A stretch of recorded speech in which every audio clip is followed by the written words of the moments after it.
والسلام على خاتم الرسالة. أما بعد فأعوذ بالله من الشيطان الرجيم. بسم الله الرحمن الرحيم. سبحانك لا علم لنا إلا ما علمتنا إنك أنت العليم الحكيم. وقال الله تبارك وتعالى: يا أيها الذين آمنوا قوا أنفسكم وأهليكم نارا.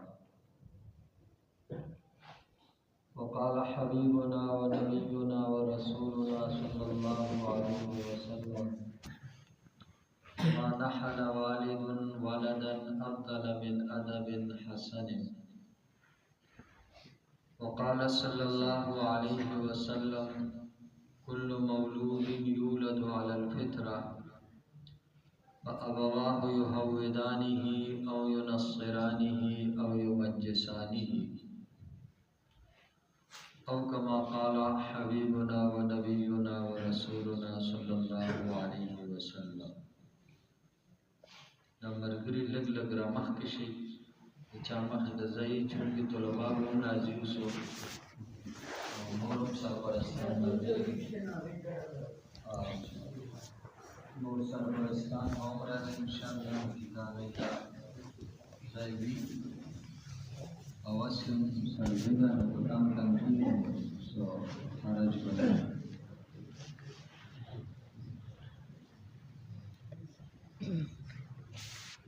عزتمندو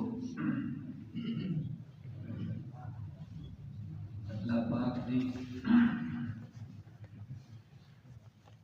زمونږ ستاسو دا راجمع کېدل او د دې ځای نه دا وینا او ستاسو دا اورېدل خالص مخلص د خپل رضا سبب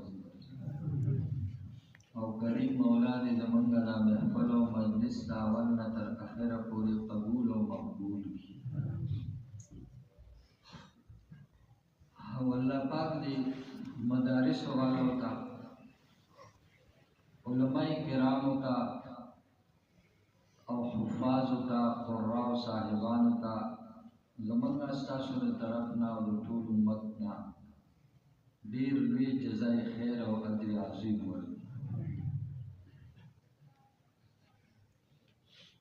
اصل کې داسې سړی لږ سوچ وکړي که نه دا نننی چې کوم تقریب دی زمونږ پروګرام نو دا هر څه په تاسو دا خو ستاسو د بچو پروګرام دی که نه ټیک هو زما چې څومره خیال دی نو زمونږ د دې ټولو علماو بچې پکې هم دي څومره مونږ دلته یو که نه او زمونږ بچي په دې کې نشته نو الله پاک دې له جزای خیر ورکړي دا انعامونه ولا هم دی اوس ورکړي تاسو نه پیسې نه بیا راستي چې دا پیسې راړئ چې ستاسو د کتابونه والو دا به ورکوم که نه او دا ټول نظام هم دی جوړ کړی دی زمونږ ستاسو د راجمع کولو دپاره او بیا هر چا د خپل خپل کلاس او جماعت حواله شوی و هغه یې به تاسو پسې ټلیفونونه وکړئ چې دغسې د اتوار په ورځ باندې ستاسو د بچو پروګرام ته نو هغې له به راځئ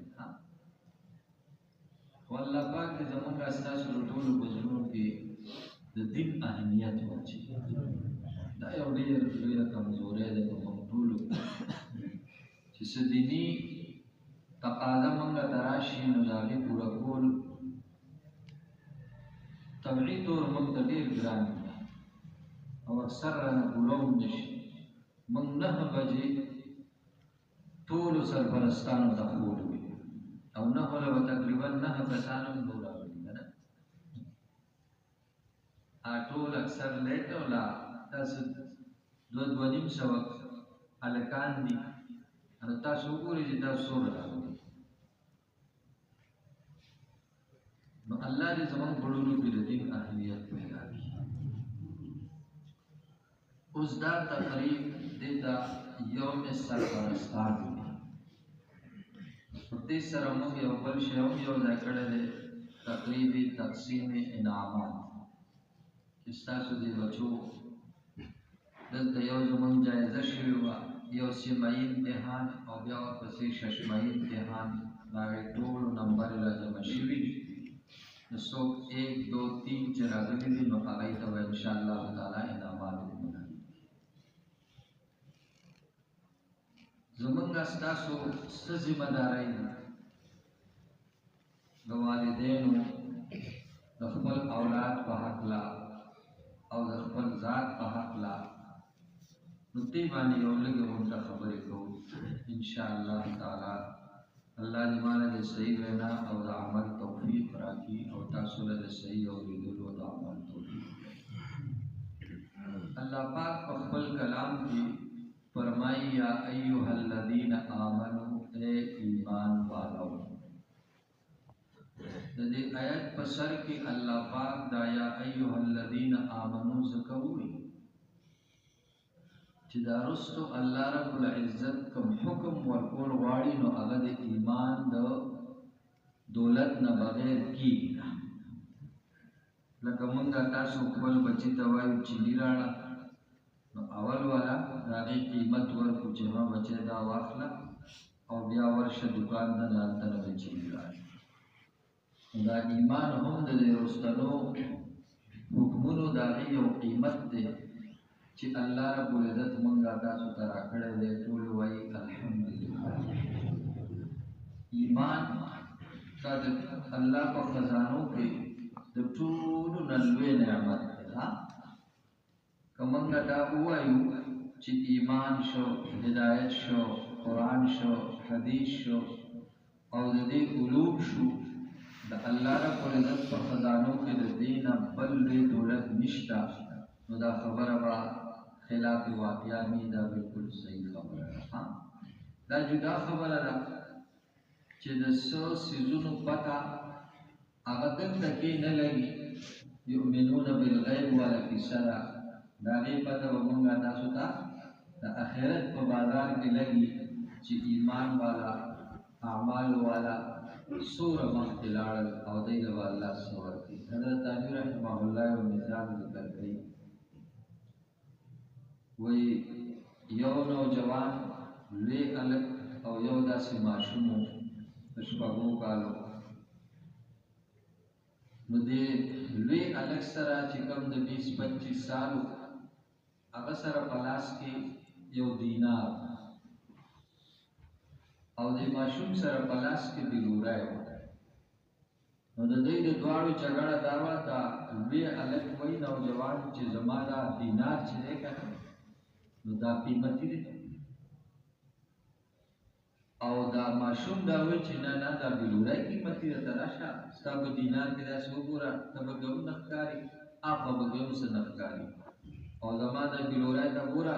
نو دا چې به دې سترګه کېږي که نه دي کې آر پار هم ورڅه ښکاري او داسې مزه کوي او ستا دا دینار په کتو کې هغه خوند نه کوي چې کوم دا خوند کوي. نو زما دا بلوری چې ده نو دا قیمتي ده. یو مشر سړی راغی، وایي بچی ستاسو په څه جګړه ده؟ دی ورته خپل تفصیل ووایي. دا جګړه به هم ختمه شي، دا مخامخ بازار دی، هلته ورشي یو دوکاندار ته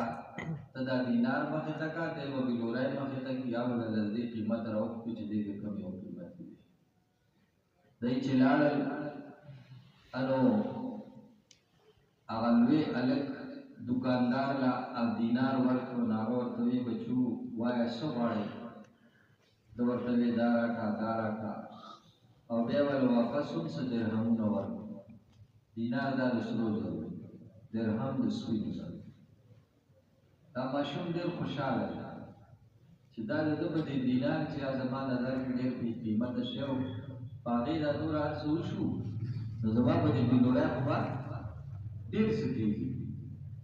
ډېر داسې بکیز مکیز کې او ناز و انداز سره یې هغه بلوری ور مخکې کړه او یې کاکا ماله پاپړ راکړه او دا راکړه او دا راکړه او واپس پیسې وباسه. هغه دې نه واخېسته، وایي بچی داسې کار دی چې دې باندې دلته څه ملاوېږي نه، نور ماشومان وګوره نو بس دې باندې لټې کوئ نو دې باندې دلته څه نه ملاوېږي. نو د دې دینار مثال په شان د ایمان دی او د دې بلوری مثال په شان د دنیا دی. موږ لکه د ماشوم نن سبا په دې ویډیوګرام باندې شوي یو که نه نه هغه دینار ته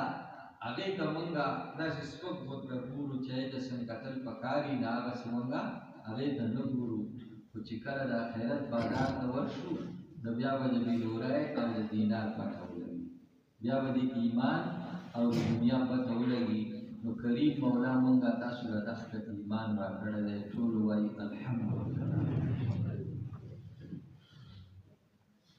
او بیا الله پاک وفرمایل یا ایها الذین آمنوا ای ایمان والو موږ له اوس وخت کې خدای پکار دي چې موږ د خپل رب څه وایي ښه ډېر په لکه چې څومره لوی شخصیت سړي ته اواز وکړي نو دومره د سړي توجه ډېر وي که نه خپل ملګري اواز وکړو سړی وایي دا سړی پرېږده اواز خو اوس مشر ورور اواز وکړو نو سړی لږ متوجه که پلار اواز وکړو نو بیا د هغې نه ډېر متوجه خپل استاد او شیخ سړي ته اواز وکړي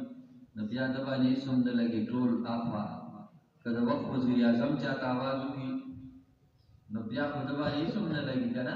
بیا کامله توجه اخوا دا موږ تاسو ته الله رب العزت اواز کوي ښه څوک راته اواز کوي ویا ایها الذین آمنو ډېر یو ښکلې اواز دی دا دې کې د مینې او د شفقت بویونه پراته دي او ډېر څه په دې کې پراته دي د الله ایمان ډېر خوښ دی نو ایمان والا یې هم ډېر خوښ دی ښه نو الله کریم فرمایلی یا ایها الذین آمنوا قوا انفسکم بچ کئ خپل ځانونه دا قو دې ته امر وایي دا علما دې پوهېږي او تاسو به یې هم پوه شئ چې چاته یو کار حکم ورکړي نو دا په هغه مامور باندې واجب وي لازم وي چې داسې به کوي نو دا وروستو امر چې څه موږ تاسو ته الله رب العزت راکوي نو دا په هر مؤمن نارینه زنانه باندې لازم دی واجب دی او فرض دی الله کریم فرمایل کو انفسکم بچ کئ خپل ځانونه واهلیکم او خپل اهل و عیال دا ورپسې بله وګورو دا ځای کې موږ نه ډېره غټه غلطي وشي الله دې ما هم معاف کړي او تاسو چې دا مستعاذ منه څه شی دی د څه نه به ځان بچ کوو او دا خپل اهل و عیال او خپل بچي به بچ کوو نو دلته الله رب العزت دا نه دي ویلي چې د دسمبر د جنوري د سړځای نه به ګورې ځان هم بچ کړئ او خپل اهل و عیال به هم بچ کړئ جون جولای د ګرمۍ نه به ځان هم بچ کړئ او خپل اهل و عیال به هم بچ کړئ یا د فقر و فاقې نه به ځان هم بچ کړئ او خپل اهل و عیال به هم بچ کړئ دا یې پکې ویلي دي د بیمارو نه د دې نه به ځان هم بچ کړئ خپل اهل و عیال دا څیزونه نه فقر و فاقه ایسا الله نه دي یاد کړي نارن نارن عظیم بالکل نکره الله ذکر کړی دی داسې اور چې څوک ګړه پېژني دا دنیا والا هغه اور هغه نشي پېژندلی که د هغه اور نه د دنیا اور ته ته څوک راوستو نو هغه له به خوب ورشي وایي ګینې زه ایر کنډیشن کولی دی هغه سوړ اور اور ډېر ناکاره دی چې یو کوچې سیکنډ لري ګوته وسوځي په میاشتو بیا دا ختېږي هغه درد یې ډېر ناکاره دی نو الله کریم کو فرمایل چې ځان هم بچ کړي او خپل اهل و عیال هم بچ کړي د څه نه د اور اوس بیا راځي دلته الله رب العزت انفسکم مخکې ذکر کو و اهلیکم الله پاک وروستو ذکر یعنی ځان مخکې او بیا اهل و عیال پښتو کې مونږ وایو اول ځان دی او بیا جهان دی بله خبره دی کې دا ده چې کله د یو مور او د پلار په زړه کې دا خبره ورکوزه شوه مور او د پلار په زړه کې دا خبره ورکوزه شوه چې زه به سم د جهنم د اور نه بچ کېږم نو بیا به دی عمده خلا خپل اولاد نه خوښوي چې د مور او د پلار په زړه کې کوم شیز اهمیت راغی نو هغه به دی خپل اولاد ته ښیي بس رحیم یار خان ته زموږ تشکیل شو نو هلته کې د باولپور مشران راغلي د هغوی څه جوړ په مرکز کې نو د باولپور په مشرانو کې یو مشر دا خبره وکړه چې د اولاد نه د سړي دین سره د تعلق پته لګي. د اولاد نه دا ترمامیټر دی چې د دې سړي دین سره څومره تعلق دی، چې که چېرته د اولاد په دین باندې رواني، په مدرسو کې دی، په تبلیغ کې دی، نور د خیر کارونو په هغې کې خپل بچي لګولي دي، خو د دې سړي په زړه کې د دین اهمیت شته. او الله دې وکړي که د ده په زړه کې که د ده بچي په بل ځای کې ښکاري نو دی د دین نوم خو ولي، خو چې کوم اهمیت پکار دی نه د ده په زړه کې هغسې نشته. الله دې زموږ ستاسو زړونو ته د دین اهمیت دا کوزي. بله د دې نه دا خبره معلومه شوه ورونو چې څنګه د والدینو په ذمه د خپل ځان د ایمان حفاظت دی او خپل ځان د جهنم نه د بچ کولو امر دی دی ته، همدغسې به دی د خپلو بچو او د خپل اولاد د هغې هم ذکر دی. علامه الوسی رحمه الله د دې یو تفسیر دی روح المانی، هغې کې لیکلي دي چې د ټولو نه زیات عذاب په هغه مور او پلاري چې کوم مور او پلار د خپلو بچو دیني تربیت نه دی کړی. کوم مور او پلار د خپلو بچو دیني تربیت نه دی کړی، دی ته د دنیا هر څه ښوولي دي، دی ته ډګری او هر څه د چا نه څه جوړ کړه د چا نه څه جوړ کړه، لیکن دی په دین باندې نه دی روان کړی. نو الله دې موږ تاسو ټول معاف کړي، وایي د ټولو نه زیات عذاب به په دغې مور او پلار باندې. نو موږ تاسو صرف په ځان باندې ګورئ نه خلاصېږو، صرف په خپل لمونځ او دس باندې، په خپل ذکر تلاوت او په خپل تبلیغ او په خپل حجونو په خپلو عمرو په دې باندې نه خلاصېږو. باقاعده به موږ تاسو د خپلو بچو دیني تربیت هغې ته به دین ښیو. او په دې ښولو کې یو خبره دا ده چې موږ تاسو د خپل اولاد لپاره او د خپلو بچو لپاره عملي نمونه جوړ شو. دا قو انفسکم مې مخکې ذکر کړی چې د دغې څیز نه د بچ کېدو کوم کارونه پکار دي چې مور او پلار د هغې عملي نمونه یي. دا انسان چې دی دی اخذ کوي، یعنی دی زده کړه کوي، خو دی چې دا زده کړه کوي نو دا د دوو څیزونو زده کوي. یو د علم په لاین باندې مثلا کتاب دی هغه وایي، نو په هغه لاین باندې دی زده کړه کوي. او دویم د عمل په لاین باندې چې دی د عمل نه زده کړه کوي. نو د علم د لاین نه زده کړه ګرانه ده او د عمل د لاین نه زده کړه اسانه ده. عملی څیزونه لکه زموږ په دې کتابونو کې کتاب الصلات دي، کتاب الحج پکې وي. نو کتاب الحج هغه موږ ته ډېر ګران دي، چې کوم استاد حج نه کړی هغه ته هم پړهایي ګران دي، او کومو طلباو اکثر پوهېږي نو هغوی ته هم د هغې زده کول ګران دي، ځکه چې د هغې عمل سره تعلق دی او هغه دی کړی دي. او کتاب الصلات چونکې روزانه موږ منځونه او دا کوو نو د هغې پړهایي هم اسانه وي او د هغې زده کړه هم چې دی د هغه طلباو ته اسانه وي. نو چې کله مور او پلار عملي نمونه جوړه شي د خپلو بچو دپاره، نو دی ته به د دی بچو ته به زده کړه اسانه وي. دوی ګوره الله رب العزت کتابونه 104 رالیږلي دي، 4 غټ دي او 100 صحیفې دي وړې وړې. او پیغمبران یعنی عملي نمونې چې دي علیهم الصلاة والتسلیمات هغه 1,24,000 کمو بیش رالیږلي. د چا نه چې عملي علم زده کېږي هغه ډېر دي، او د چا نه چې کتابي علم زده کېږي نو هغه لږ دي. او بل دا بچې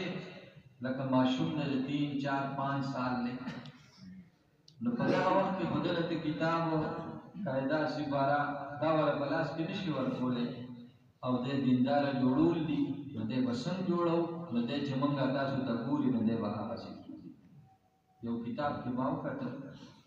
وایي 65% اخذ زده کړه بچي دا د مور او د پلار ده. 65% زده کړه دا د مور او د پلار د عمل نه او د هغې نه کېږي چې دی عملي نمونه. الله دې موږ تاسو د خپلو بچو لپاره عملي نمونې جوړي. ته کله کله هم ګورئ اوس یو پلار دی د هغه 40-45 سال 50 سال عمر دی او دی چې سال پاسي نو اول کار دا کوي چې دی ګیره کوي او بیا په سر کې کاږه لاره وباسي. دا دواړه حرام کارونه دي. نو چې کله د ده بچی د 15-16 سال شي او د هغه ګیره راشي نو هغه به بیا ګیره پرېږدي که نه څه به کوي؟ هغه به هم کړئ الله دې معافي وکړي. ځکه چې هغوی که دا چېرته ښه کار وی نو بابا به هم ګیره پرې وکړي نو بابا به بیا ګیره وه. اوس مور د 40 سال په عمر کې په سر لوپټه نه پرېږدي نو چې کله بچی د 10-11 سال په عمر کې د سر په ټولو قابله شي نو هغه به بیا په سر باندې لوپټه پرېږدي. هغه په سر لوپټه دا هر څه به زموږ بچي زموږ اشخاصو نه یې زده کوي. نو د خپلو بچو لپاره موږ تاسو ټول عملي نمونه جوړه شو. خوښ هم ده که نه نن سبا ګوره موږ ته دا ویلی شي وایي تاسو فرض دلته کوئ سنت دا په کور کې کوئ نوافل په کور کې کوئ خو دا د هغه چا لپاره چې بیا قضا کېږي دې نه ګورې هسې نه چې نه هغوی ته څه ومیلاو شي او تاسو دلته نه وځئ سنت بیا نه کوئ. دا بعضې خلک بیا مسله اوس راته دا هم جوړه هغه ورځ یو ځای ته تللي وو نو هغوی وایي چې دا مسله به کوو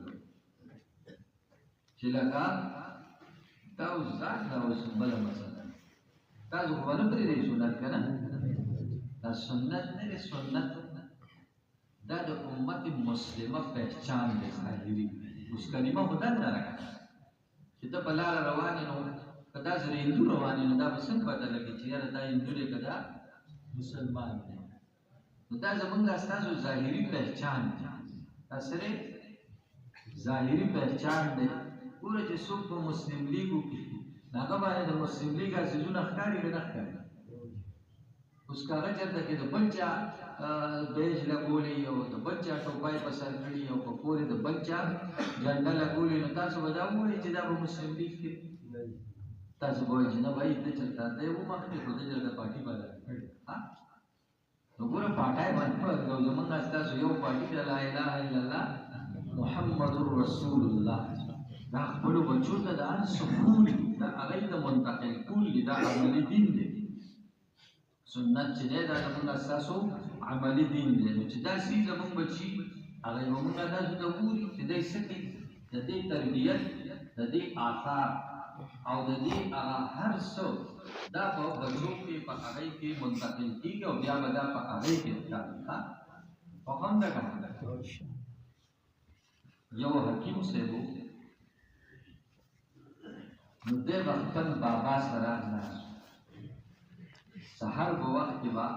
بابا دی په خپله جولای کې کښېنولی نو هغه کور کې کېدی شي څه ونې مونې به وي نو هلته به مرغۍ راتلې هغه مرغو به اوازونه کول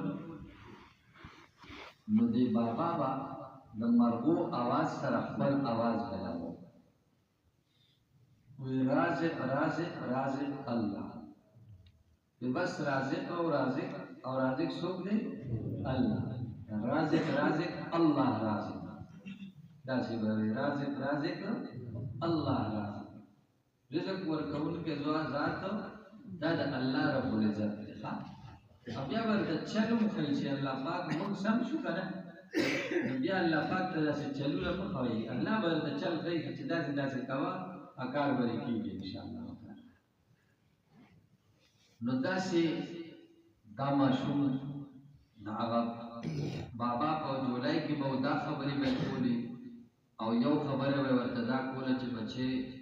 دا انسان الله د خپل عبادت لپاره پیدا کړی دی. انسان الله د خپلو عبادت لپاره پیدا کړی دی. نو هغه وخت چې دی په حلال او په طیبه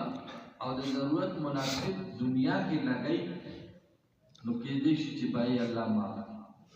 او د خپل بدن آرام چې څومره دته ضرورت وي د 5-6 ګنټو هغه کوي آرام نو هغه خو معاف نور به دې الله پاک د هر څه تپوس کوي. دا اوس ځان له یوه لویه مسله ده چې موږ د چا لپاره یو که نه نو د هغه لپاره موږ سره وخت ما یو ملګري ته راغلی ما ته درس هاوس یو درس ما ورته لېږلی و نو یاره روزانه ورته ځي نو په میسج راته وایي چې کله یې واورم او کله راته وخت وي نو بیا ورپسې ما میسج وکړو چې دا تا ته وخت نه وي نو ته څه کوې دا خو د قرآن پاک درس دی نیمه ګنټه یې تقریبا چې د هرې ګنټې نه یو منټ را دې خوا کې یو 15 منټه ورسره نور کړي نو بس دا دی ما چې دا تا ته وخت نشته نو د څه نه نشته خو لکه ته دنیا کې مصروفه نو اوس نن مسلمان چې د څه لپاره دی که نه نو دی هغه څیز باره کې وایي چې ما ته د دې لپاره څه نشته لکه یو دکاندار ځان سره یو نوکر وساتي وایي 100,000 روپۍ به درکوم دا ټوله به تر 4 پورې ما سره په دکان کې او کار او بیا دې کله 12 بجې نه کله 1 بجې نه دکاندار مالک ورته وایي بھائی ته کوم ځای وایي ما ته وخت نشته ښه څنګه سپېړه مو اخلاق ورکوي که نه ورکوي چې نظر بچی نو ته خو چې ما سره ساتلی نو تاسو ورو د دې لپاره وخت نه نن موږ الله ته وایو موږ سره وخت نشته نو 24 ګنټې کې که سړی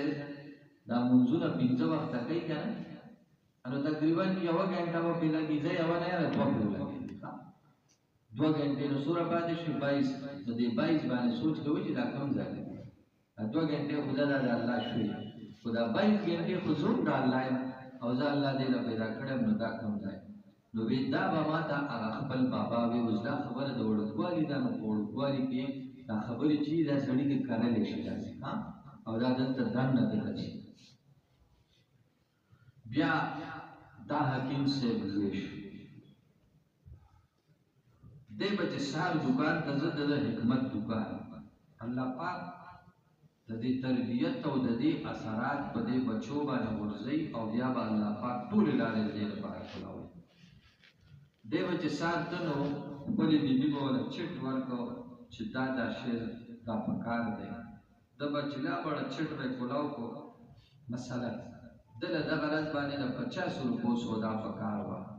بس د ده به چې د 50 روپو دکانداري وشوه د حکمت ده به دکان بند کړو او بیا به راته خپل عبادت کې او ریاضت پیار سے چې وایي کولی بیا یو ورځ دی ناست دی یو کس راغی هغه داسې تلو د لاهور نه میرپور ته خپل کلي ده خو هلته یو کس هغه د ټایر پنچر شه د ګاډي نه هغه د سره راغی چې راغی کېناستو نو ده وی چې زه دا به مو څوک مریض وي نو هغه ورته وی دا سټول دې دی پروت دی ته راشه که څه دوایي موایي یا څه غواړې یا چاله وړې نو ما ته ووایه هغه ته د دوایي ضرورت نه خو هغه هسې ووایي چې یاره زما بچي نشته دومره کالونه مې وشو او بچي مې نشته دی نو زه د دې ورته وایم نو د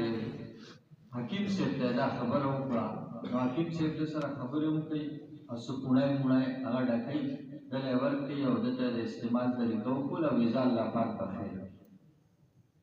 بس دی هغه مجلس ختم شو چې لاړو او د ده بیبي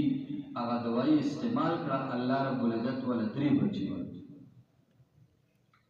حکیم صاحب یو پیره په دکان کې ناست دی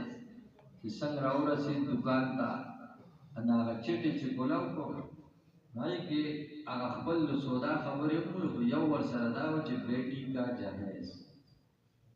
د لور واده را روان دی نو هغې له څه فکر پکار دی څه سازو سامان دی وایي چې یاره تا خو به دې نن ناشنا خبره راغله خو یې بس رازق رازق الله رازق دې کېږي واسه چې وایي چټې کېښودې او بس خپل چې څه کار واړې کوم نو دې کې یو کاکا راغی چې هغه راغی زه باندې سلام وکړو وایي جی میرا نام محمد علی ہے وایي زما نوم محمد علی دی نو هغه ورته وایي کېنه ته څه دوایي یا څه وایي تا زه جوړول دی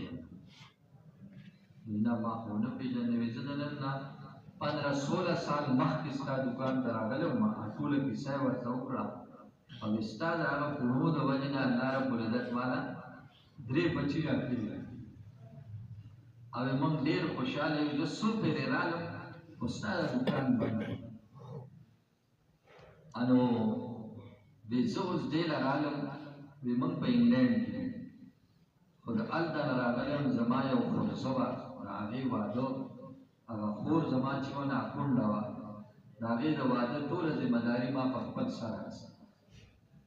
د الله شان دی زما په افرزه باندې ګردن توړ بیماري راله تبه پرې راله او هغه وفات شوه نو دا د هغې د هغه جهیز او د هغه هر څه پیسې دي وې زه چې راغلم نو دې د یو ماشومه ګرځېده د 15 شپږو کالو او زه وایم چې هغه اوس وي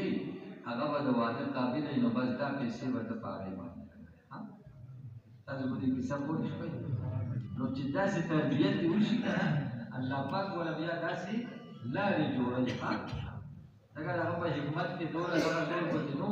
دا وله الله رب العزت بغیر د تمې او بغیر د چا د غوښتونه الله پاک وله هغه نظام وکړو نو موږ تاسو به د خپلو بچو د تربیت هم دغسې خیال ساتو خوښم ده که نه انشاءالله تعالی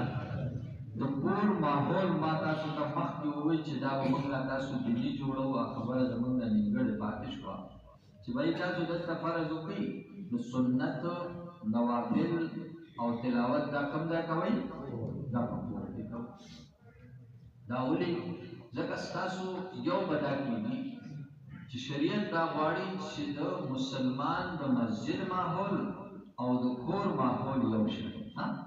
مسلمان د مسجد ماحول او د کور ماحول څنګه دا یو شان تاسې به کوم که نه انشاءالله نو چې کوم اعمال تا دلته وکړو او ستا هغه بچي او بچی چې هغوی دې مسجد ته نشي راتلی